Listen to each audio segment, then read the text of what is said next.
জানিয়ে দেব সর্বশেষ আপডেট বাংলা সংবাদ।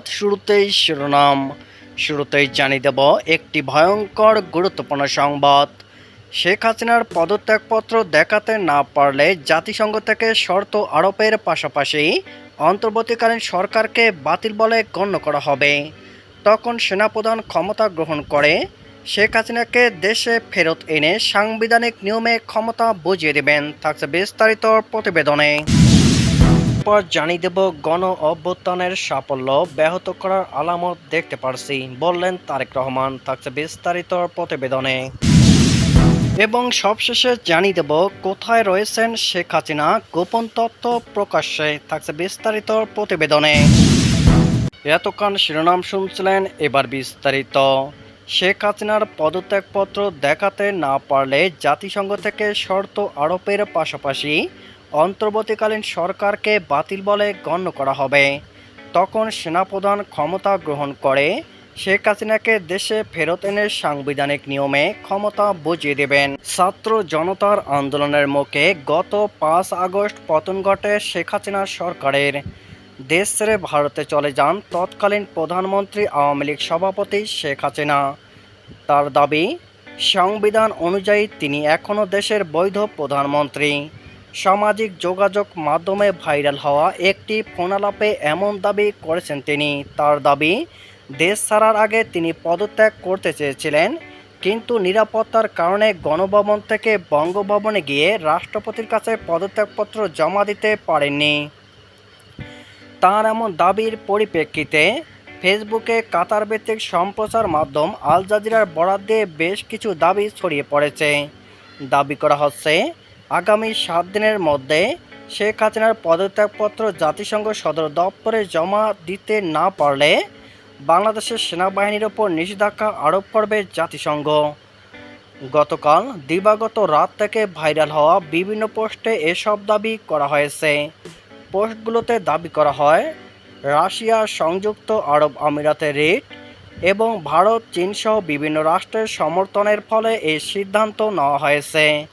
একই পোস্টে আরও দাবি করা হয়, শেখ হাসিনার পদত্যাগপত্র দেখাতে না পারলে জাতিসংঘ থেকে শর্ত আরোপের পাশাপাশি অন্তর্বর্তীকালীন সরকারকে বাতিল বলে গণ্য করা হবে। তখন সেনাপ্রধান ক্ষমতা গ্রহণ করে শেখ হাসিনাকে দেশে ফেরত এনে সাংবিধানিক নিয়মে ক্ষমতা বুঝিয়ে দেবেন। পোস্টগুলোতে আল জাজিরার সংবাদটি কখন প্রকাশ হয়েছে এ সম্পর্কিত কোনো তথ্য নেই। এসব দাবি সংবলিত সবচেয়ে ভাইরাল পোস্টটি পাওয়া যায় ব্যারিস্টার জহিরুল ইসলাম নামের একটি ফেসবুক পেজে।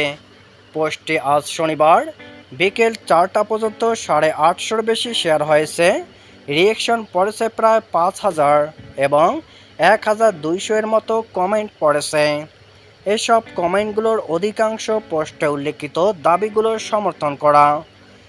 দাবিটির সত্যতা যাচাইয়ে প্রথমে আল জাজিরার এমন কোনো সংবাদ প্রকাশিত হয়েছে কিনা যাচাই করে দেখা হয়। সংবাদ মাধ্যমটির বাংলাদেশ সম্পর্কে সাম্প্রতিক সময়ে প্রকাশিত প্রতিবেদনগুলোর মধ্যে আছে গতকাল শুক্রবার শিক্ষার্থীদের আন্দোলনের 1 মাস পূর্তি উপলক্ষে আয়োজিত একটি লাইভ স্ট্রিমিং। এই লাইভ স্ট্রিমিংয়ে আওয়ামী লীগ সরকার পতন পরবর্তী সময়ে বাংলাদেশের তরুণের প্রত্যাশা এবং অন্তর্বর্তীকালীন সরকার এসব প্রত্যাশা পূরণ করতে পারবে কিনা এ নিয়ে আলোচনা হয়। গতকাল মঙ্গলবার প্রকাশিত হয় 2009 সাল থেকে আওয়ামী লীগ সরকারের শাসনামলে গুম হওয়া ব্যক্তিদের নিয়ে একটি প্রতিবেদন। এর আগের দিন প্রকাশিত হয় ভারত থেকে শেখ হাসিনাকে দেশে ফিরিয়ে আনার প্রসঙ্গে আন্তর্জাতিক অপরাধ ট্রাইব্যুনালের চিফ প্রসিকিউটরের বক্তব্য নিয়ে।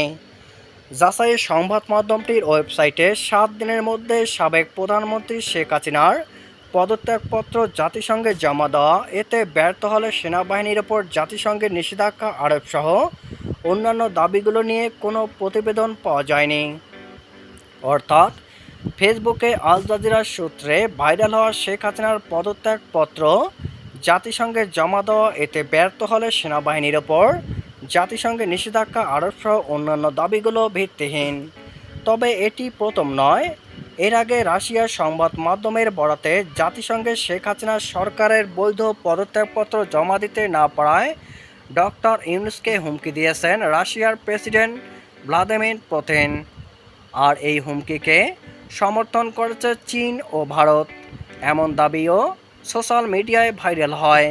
তবে বিভিন্ন ফ্যাক্ট চেকিং প্রতিষ্ঠানের এসব দাবি ভিত্তিহীন হিসাবে প্রমাণিত হয়। এমন দাবি সম্পর্কে আরও নিশ্চিত হতে দেশের অনলাইন ভেরিফিকেশন ও মিডিয়া গবেষণা প্ল্যাটফর্মস ডিসমিস ল্যাব বাংলাদেশে অবস্থিত রাশিয়ার দূতাবাসের সঙ্গে যোগাযোগ করে। দূতাবাসের প্রেস সচিব মিস ইয়েভগেনিয়া কোনাভেরা এমন দাবিকে ভুয়া বলে জানান। প্রসঙ্গত, ডক্টর মোহাম্মদ ইউনূস প্রধান উপদেষ্টা হওয়ার পর গত 27 আগস্ট রাশিয়ার রাষ্ট্রদূত ডক্টর মোহাম্মদ ইউনূসকে অন্তর্বর্তীকালীন সরকার দায়িত্ব নেওয়ার জন্য অভিনন্দন জানান। দূতাবাস থেকে আরও বলা হয়, দুই দেশের বন্ধুত্বের চেতনা থেকেই যৌথভাবে কাজ করবেন তারা। আন্তর্জাতিক পরিসরে ঢাকার পথে মস্কোর সমর্থন থাকবে বলেও জানায় রাশিয়া। এছাড়া অন্তর্বর্তীকালীন সরকার গঠনের পরপরই চীনের পররাষ্ট্র মন্ত্রণালয়ের মুখপাত্র এক বিবৃতিতে বলেন, চীন অন্তর্বর্তী সরকারের গঠনকে স্বাগত জানাচ্ছে।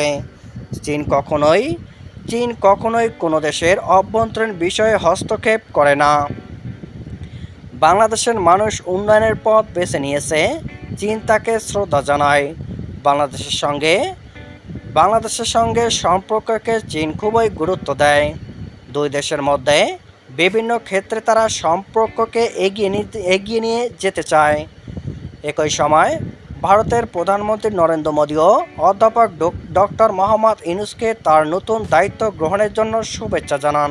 বর্তমান অন্তর্বর্তী সরকার যাতে কোনোভাবেই ব্যর্থ না হয় সে ব্যাপারে সবাইকে সতর্ক থাকার আহ্বান জানিয়েছেন বিএনপির ভারপ্রাপ্ত চেয়ারম্যান তারেক রহমান। তিনি বলেছেন, অন্তর্বর্তী সরকার ইতিমধ্যে বেশ কিছু ক্ষেত্রে সংস্কার কার্যক্রম হাতে নিয়েছে। আমরা মনে করি অন্তর্বর্তী সরকার এজেন্ডা সেটিং এর ক্ষেত্রে অগ্রাধিকার ভিত্তি নির্ধারণ করতে না পারলে গণ অভ্যুত্থানের সাফল্য ব্যাহত করতে ষড়যন্ত্রকারী নানা চক্র সুযোগ গ্রহণ করতে পারে। এর মধ্যে কিছু কিছু আলামত আমরা দেখতে পাচ্ছি। আজ মঙ্গলবার রাজধানীর নয়াপল্টনে এক সমাবেশে প্রধান অতিথির বক্তৃতায় তারেক রহমান এসব কথা বলেন। আন্তর্জাতিক গণতন্ত্র দিবস উপলক্ষে বিএনপির আয়োজিত সমাবেশে সভাপতিত্ব করেন দলটির মহাসচিব মির্জা ফখরুল ইসলাম আলমগীর।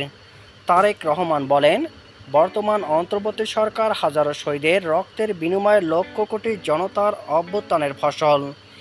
এই সরকারের কোনো কার্যক্রম সকলের কাছে সাফল্য হিসাবে হয়তো বিবেচিত নাও হতে পারে, কিন্তু এটি আমাদের মনে রাখতে হবে, এই সরকারের ব্যর্থতা আমাদের সকলের ব্যর্থতা। বাংলাদেশের পক্ষে গণতন্ত্রকামী জনগণের বার্তা। সুতরাং এই অন্তর্বর্তী সরকারকে কোনোভাবেই ব্যর্থ হতে দেওয়া যাবে না। তিনি আরও বলেন, দেশে এবং বিদেশে নানা রকম উস্কানিতেও জনগণ এই অন্তর্বর্তী সরকারকে ব্যর্থ হতে দেবে না। তবে অন্তর্বর্তী সরকার যেন নিজেরাই নিজেদের ব্যর্থতার কারণ হয়ে না দাঁড়ায় সে ব্যাপারে তাদেরকেও সতর্ক থাকতে হবে। অন্তর্বর্তী সরকারের উদ্দেশ্যে তিনি বলেন, জনগণের রাজনৈতিক ক্ষমতায়নের মাধ্যমে একটি নির্বাচিত সংসদ এবং সরকার প্রতিষ্ঠায় অন্তর্বর্তীকালীন সরকারের সকল সংস্কার কার্যক্রমের প্রথম এবং প্রধান টার্গেট হওয়া জরুরি।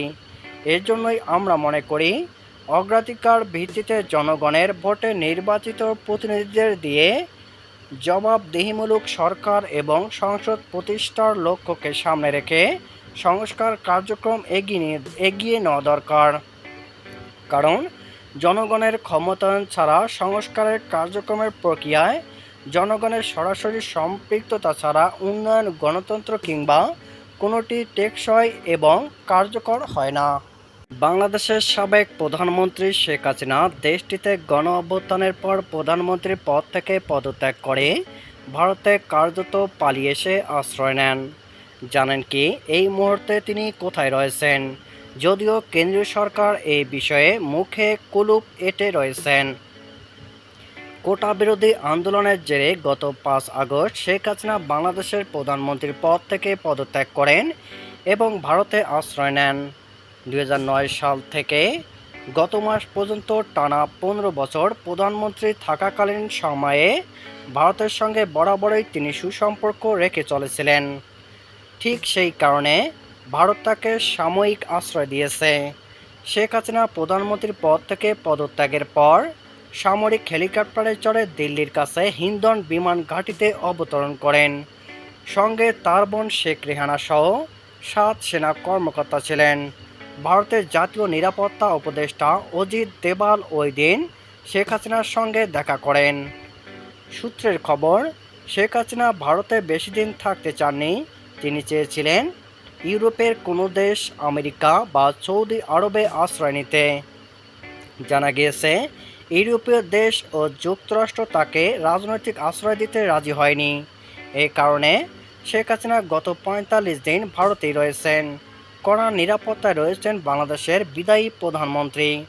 তবে তিনি এদেশে কোথায় রয়েছেন এ বিষয়ে দিল্লি সরকার মুখ বন্ধ করে রয়েছে। এখন প্রশ্ন, তাহলে শেখ হাসিনা কোথায় রয়েছেন? এবার সামনে এসেছে বড় তথ্য। তিনি বর্তমানে দিল্লিতে রয়েছেন বলে জানা গেছে। নিজের মেয়ে সাইমা ওয়াজেদ পুতুলের সঙ্গে ভারতের রাজধানীতে রয়েছেন। এমনও খবর সামনে এসেছে শেখ হাসিনাকে তার মেয়ের সঙ্গে দিল্লির লোধি গার্ডেন পার্কে ঘুরতে দেখা গেছে। সাইমা ওয়াজেদ চলতি বছরে ফেব্রুয়ারি থেকে দিল্লিতে রয়েছেন। পরিবারের সঙ্গে কর্মসূত্রে দিল্লিতে থাকেন।